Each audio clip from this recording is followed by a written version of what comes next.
good, YouTube? I'm not gonna lie, bro. I'm kind of fucking cheesed at the moment, dog. I just finished playing 2K. I filmed one video, and I was just vexed like the whole fucking time, bro. So, if niggas seem like they're not in the mood, bro, why is my hoodie like this, bro? What's going on, dog? What the fuck is going on? Yeah, if niggas seem cheese, bro, you know what 2K could do to that nigga, bro. But we got what if everyone Luffy ass actually joined the crew? One Piece Grand Line Review. That's the name of the channel. So shout out to this nigga. For a dude, let's get to it. I've never watched his videos. I don't think I've ever watched his videos. I just like it because I support One Piece. Hello and welcome to the Grand Line Review, your source for everything Hello. One Piece. And today we are going to step into a strange, bizarre world based on a single hypothetical, being what if everyone that Luffy actually asked to join the Straw Hats became a crew member. With the basic rule of our universe being that if Luffy does request a person join the crew, then they must say yes. And not only that, we're also very much going to examine how alternate universe crewmates may have affected the story going forward from that point, because our hypothetical does change a pretty incredible amount. It's a really good to examine what this series could have been if everyone Luffy actually wanted to become a Straw Hat was that agreeable. Before we get into that, I have an even better hypothetical though, which is what if you became a subscriber to the Grand Line Review? Well, I will tell you. You would receive regular One Piece content uploaded straight into your YouTube feed. That's what would happen. And I think we should make that a reality, dear viewer, just as we are about... What if you just fucking make your video and stop asking people to subscribe? Let's do with our other hypothetical here. As for an example of what we're doing here today, let's take our piece. According to our rules, when Luffy asked her to join them on their adventure, she would have had to agree, instead of staying on the island of dragon things. And then bam, we have to account for our piece throughout the rest of the story. However, because our piece is a filler character and does not indeed exist, she will not be here today. Apologies to our piece fans, provided there are any. So let's go through One Piece with this very simple rule in mind. And right off the bat, we have a pretty insane change to make, because during his childhood, Luffy actually asked both Ace and Sabo to join the crew. And instead of refusing Luffy, they now have to say yes, meaning that we have our first two official Straw Hats, and this is going to cause us a fair few problems later down the line, but we don't have to worry about that for now. But basically then, Sabo's story will still play out more or less the same regardless. Yes, Luffy is now his captain, but he will still need to flee Dawn Island, have his whole fake out death scene, incur amnesia, and join the revolutionaries. Don't worry though, he will be back.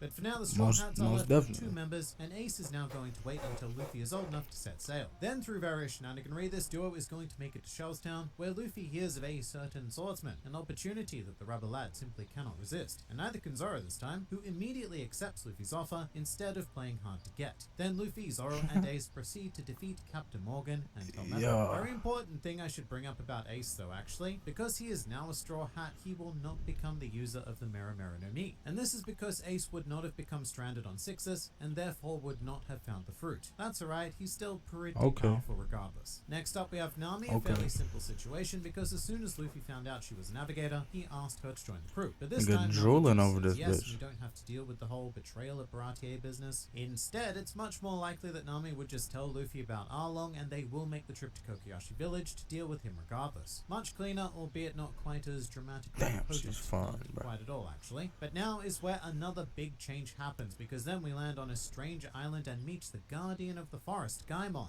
And after a touching scene involving empty treasure chests, Luffy demands that Gaimon join the crew. To which this time around, Gaimon is obviously going to say, yes, Captain, and thus excluding Luffy, we now have our fifth official crew member, who is a shrub in a box. But now things proceed quite smoothly into Syrup Village, where Luffy, Zoro, Nami, Ace, and Gaimon help to save the village from the Black Cat pirates, and Usopp pops aboard. Very easy recruitment. Indeed. But all of this work has made us very hungry, so we're off to Baratie on the hunt for someone to provide frequent delicious dinners. And what do we find? Well, we find a Sanji, the dude's name. And as per the one universal constant of this video, Sanji says yes to Luffy immediately, and if anything, this whole Don Creek situation goes much smoother, because the Straw Hats aren't split up by Nami's betrayal, due to there being no betrayal. Although Zoro still gets pretty messed up by Mihawk. But with Sanji in tow, we now head to Kokoyashi Village, where this intriguing incarnation of the Straw Hats takes down Arlong, frees Nami up, and now we're pretty much ready to head into the Grand Line. And after doing so, our first stop is Reverse Mountain to acquire yet another crewmate, this time being Old Man Crocus. After discovering that Crocus was a doctor, Luffy very excitedly offered him the chance to become the Doctor of the Straw Hats. And when I say offered, let's remember that Luffy more often than not demands things rather than offers, and his exact wording was something like, "You're a doctor, then become our doctor." And in this world, Crocus does need to accept this. So the Straw Hats now have a ridiculously powerful ally at their side. Laboon does, however, remain at Reverse Mountain, having now become Luffy's rival, and will await the future Pirate King's return. Also of note is that during Reverse Mountain and the ensuing Whiskey Peak arc, we do pick up Vivi masquerading as Miss Wednesday as well as Karoo, but they are not asked to join the crew as of yet. And now we have some pretty massive stuff to change though, because after Whiskey Peak comes Little Garden, which is fine. This happens mostly as per we know it, and Nami ends the up whole catching squad is the different, disease. bro. Now generally this would be the obvious path to Drum Island, however at this stage we now already have a doctor being Crocus, a pretty phenomenal doctor as well, having once treated the Pirate King directly. So this rather unfortunately means that Crocus is likely going to be more than capable of dealing with Nami's ailment, meaning that we bypass Drum Island altogether and move straight onwards to Alabasta, which is kind of annoying because in addition to losing Chopper, we also lose Dr. Kureha, because in the series Luffy did ask her to join the crew as well. However, that's all pretty redundant with Crocus aboard, and I guess the biggest loss is of course the Straw Hat mascot, but to replace our cute reindeer, we now have a shrub in a box, so never fear. Cotton Candy Lover Gaimon This will is be bogus. capable of carrying the series from here on out. So we reach Alabasta much earlier than we would have otherwise, meaning that there is every chance that Vivi does arrive in time to meet with Koza and prevent the civil war on Alabasta from kicking into full gear. Okay. Even if not though, the events are still going to play out with Crocodile being defeated, but in a grand twist, Vivi is not going to stay on the island. Instead, both she and Karoo are going to pursue their vague dreams of piracy and become regular members of the ever-growing Straw Hat Pirates. Oh, and let's not forget Robin. She will still stay aboard the Going Merry and work her way. So right now we're down low-key 2 members, bro. We're down technically 1 real Straw Hat member, but we should have 2 more members technically. Or 3, yeah, technically 3. The Straw Hats as per That shit was non-canon. Does not ask her, but he does agree, so that does not break our one rule. From here, we need to skip forward a fair bit because Jaya, Skypiea, and Long Ring Longland offer us very little in terms of crew pickings. So we're going to end up on Water 7 to fix the Going Merry, and here we encounter an iceberg, a mare iceberg to be precise. And Luffy, being Luffy, once again discovers a useful talent and then invites Iceberg, or in Luffy's words, Old Man, to become the shipwright of the Straw Hats. And despite being both the mayor of Water 7 and the president of Gallivare, Iceberg is going to have a rather abrupt change of heart and agree to become a pirate. Hooray! Due to the that tight nigga's timing, photo though, the is Cypher fucked Pole up. assassination attempt will still likely happen, leaving Iceberg injured and thus unable to accompany his new captain, Enies Lobby, in order to take Robin back. However, meeting Robin on the Judicial Island will be Luffy, Zoro, Nami, Sogeking, Sanji, Gaimon, Ace, Crocus, Vivi, and Karoo. So this is probably still going to go fairly well, or at least as well as it did originally, especially since Frankie is still very much present during these events. Speaking of though, Frankie is a bit of a question mark here. There is very little doubt in my mind that after Enies Lobby, he still would have built the Thousand Sunny. Okay. Do we get Frankie? I think we get Frankie still. For the Straw Hats, even the Old Man. Iceberg, they're now official shipwright, and I think an argument can be made either way. On the one hand, Luffy is a simple guy and he doesn't tend to double up on roles. Then again, Frankie did build the ship, and the Frankie family is still going to beg Luffy to take Frankie with them due to his new Nigga was really naked here, So bro. with that in mind, I think what happens is that both Frankie and Iceberg join the crew and become dual shipwrights, which is kind of nice because they were both apprentices of Tom, although it does leave Water 7 without a figurehead. Why Nami look well, like that? That is not our problem. Sailing straight into Thriller Bark now, we immediately encounter Brook and he joins the Big crew. Brook, Very nigga simple tall affair there, as shit. although we do still need to help him out with the whole shipping business, so we are coming into conflict with Gecko Moria. Much more importantly than our penis-necked warlord though, this means stumbling across both Zombie Tree and Zombie Unicorn, both of whom Luffy tries to capture and vigorously persuade to join the Straw Hats. Only this time, he succeeds, with both of the zombies all of a sudden having a change of heart, discovering hopes and dreams outside of their standard days of drinking peacefully in the dark, dank, foggy atmosphere of Thriller Bark. Really Wouldn't it die, sad though? turn of events now though, because as a result of Moria's Yeah, doesn't Gecko Moria's shadow niggas die? inevitable defeat, Zombie Tree and Zombie Unicorn Shadows are going to be returned to their original owners, meaning that these two members will be very, very short-lived Straw Hats, as well as, I suppose, the first case of Straw Hat death that is not the going merry. And so at the end of the arc, the Straw Hats are going to hold a respectful funeral for their lost crew members and are then forced to continue onwards, which takes us to Sabaody, where despite the fact that we have figures such as Ace and Crocus, the Straw Hats are still going to be defeated and separated by Bartholomew Kuma. But this is where things start to get really, really difficult, and mostly because of Ace. He's been with us the entire time now, and as such he has no association with Whitebeard, and he might not even have a bounty of his own, although he probably does. Very importantly though, this means that Ace does not become a target of Blackbeard in any way, shape or form, and it actually kind of prevents fucks up all of Marineford, huh? war from even happening.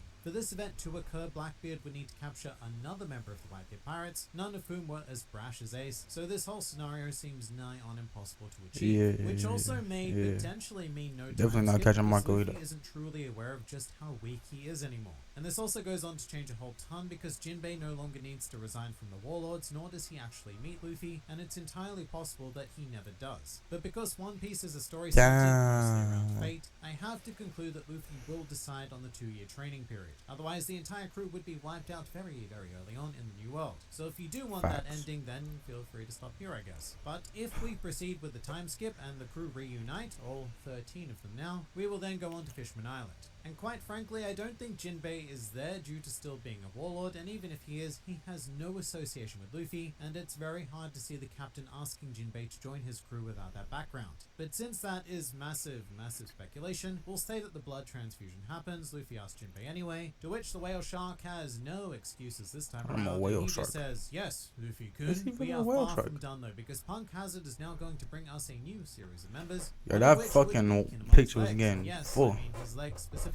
Luffy did not, I repeat, did not ask the rest of Kinemon to join the crew, so we are just taking his legs. The rest of Kinemon can of course come aboard as a traveling companion, but only his legs are an official Straw Hat. On Punk Hazard, Luffy also asked Random Centaur to join the crew as well, and this Leopard Centaur dude is now very, very compelled to do so. So yay, we now have this. So we then continue to make the alliance with Law and proceed to Dressrosa, where we do not recruit a new member, however we do regain an old member. Having been sent there to investigate Dolphin's trade, Sabo comes across Luffy and regains his memories, thus deciding to leave the army and rejoin his captain. And in this universe, this would reunite what would be known as the OG monster trio, being Luffy, Ace, and Sabo. And at this point in the story, that pretty much concludes the makeup of the Ultimate Universe Straw Hats. Going forward, this band would then have to tackle the rest of Dressrosa, Zoe, Whole Cake Island, and now Wano. But there you have it. This is the crew that could have been if every character was as agreeable as Luffy wished.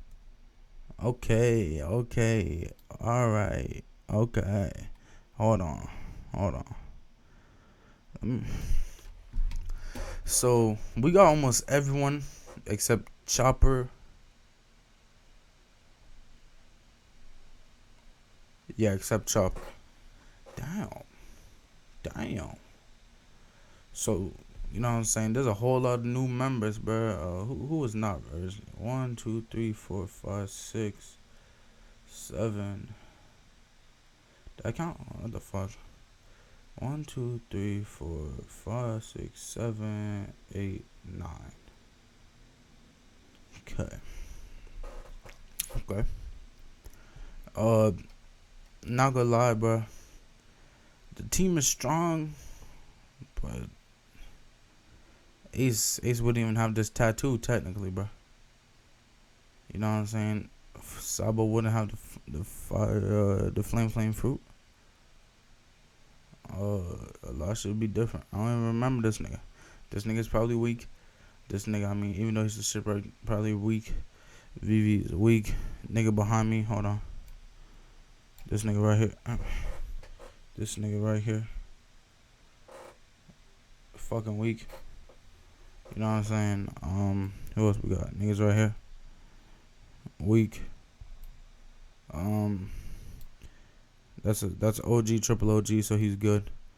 Kinemon's legs are fucking pointless in this situation. So nigga's weak.